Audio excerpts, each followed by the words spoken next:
بسم الله الرحمن الرحيم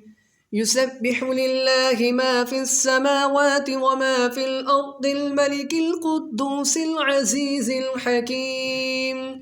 هو الذي بعث في الأميين رسولا منهم يتلو عليهم آياته ويزكيهم ويعلمهم الكتاب والحكمة وإن كانوا من قبل لفي ضلال مبين وآخرين منهم لما يلحقوا بهم وهو العزيز الحكيم ذلك فضل الله يؤتيه من يشاء والله ذو الفضل العظيم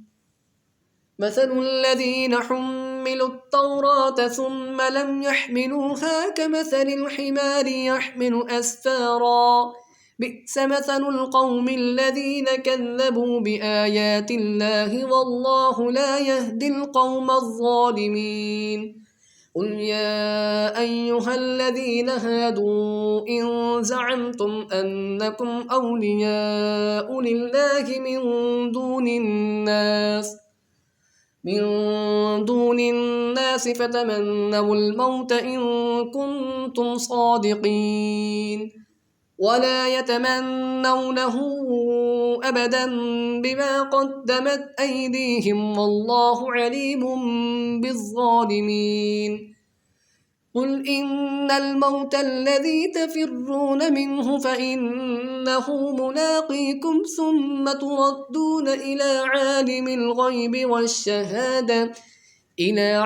الغيب والشهادة فينبئكم بما كنتم تعملون يا أيها الذين آمنوا إذا نودي للصلاة من يوم الجمعة فاسعوا إلى ذكر الله وذروا البيع ذلكم خير لكم إن كنتم تعلمون فإذا قضيت الصلاة فانتشروا في الأرض وابتغوا من فضل الله واذكروا الله كثيرا لعلكم تفلحون وإذا رأوا تجارة أو لهوا انفضوا إليها وتركوك قائما قل ما عند الله خير من اللهو ومن التجارة والله خير الرازقين